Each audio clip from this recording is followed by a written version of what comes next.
They were easy targets.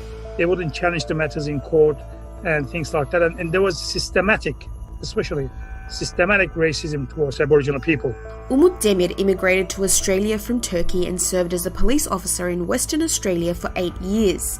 During that time, he says he witnessed and experienced horrific systemic racism within the Western Australian police force. When I was a police officer, I witnessed things that were racist towards Aboriginal people, as well as other member of communities, basically non-white Australian people. I was subjected to continuous racism from every different level, from different individuals and different ranks. Demir's complaint outlines in excruciating detail the type of daily humiliation he was subjected to as an immigrant and a Muslim from his fellow officers. Like typical stereotype name callings from he's a camel rider, he's a donkey shagger, goat shagger, he's a bomb chucker, he's a terrorist. He also says that he witnessed a deliberate policy of provoking and targeting innocent Aboriginal people to fill arrest quotas. Numbers game.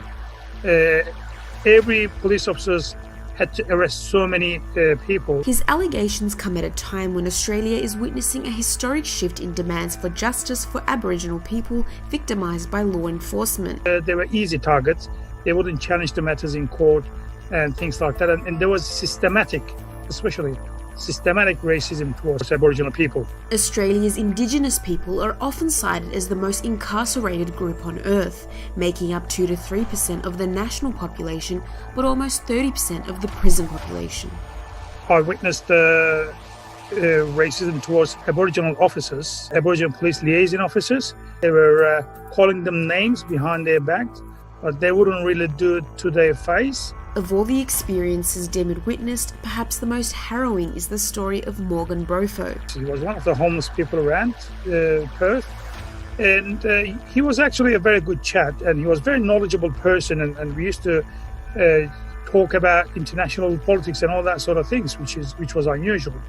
And one day he was found dead in the street, and one of the officers who was dealing with him as well went there and took his photo where he was found dead from a very close shot, and he put it on his wallpaper, on his computer, on his wallpaper. It was open plan office where everybody could see, and he was walking up and down and saying, "Oh, one down, one gone, one less," and all the other sergeants and team leaders and all that, they were making nasty comments and they were all laughing about it. Umut and Morgan Brofo's brother Herbert have complained about the incident, but so far all allegations have been denied by the West Australian Police. Demir now intends to take his case to the Crime Corruption Commission. Police officers are there to provide safety, security and justice to people, number one.